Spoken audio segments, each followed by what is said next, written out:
An update to plans for Artemis, the next space station crew trains for its mission, and collaboration in the interest of space. A few of the stories to tell you about this week at NASA. We published our Artemis plan to land the first woman and the next man on the moon in 2024. The plan includes details about a new test during the Artemis 2 mission in 2023, when astronauts will manually fly the Orion spacecraft to see how it handles in space. NASA Administrator Jim Bridenstine discussed the agency's plans and budget during a U.S. Senate Appropriations hearing on September 23rd. The budget that we have before the House and the Senate today is a very strong budget.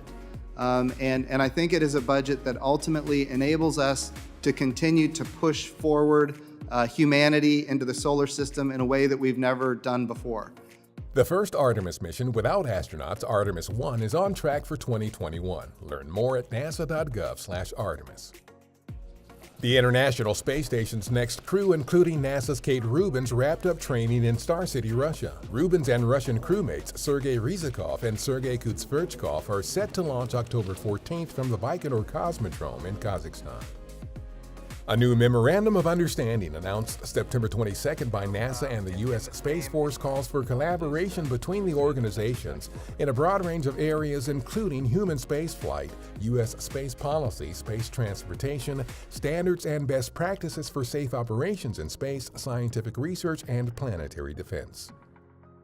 NASA's OSIRIS-REx spacecraft has spotted pieces of asteroid Vesta that are somehow on Bennu, the asteroid from which OREX will attempt to collect a sample in late October. It's believed that the material came from Bennu's parent asteroid after a fragment from Vesta struck the parent. This sheds light on the violent origin of Bennu, which is an asteroid that formed from fragments of a massive collision.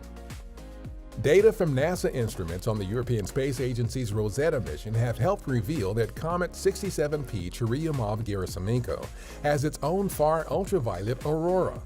It is the first time such electromagnetic emissions in the far ultraviolet have been documented on a celestial object other than a planet or moon. That's what's up this week at NASA. For more on these and other stories, follow us on the web at nasa.gov/twan.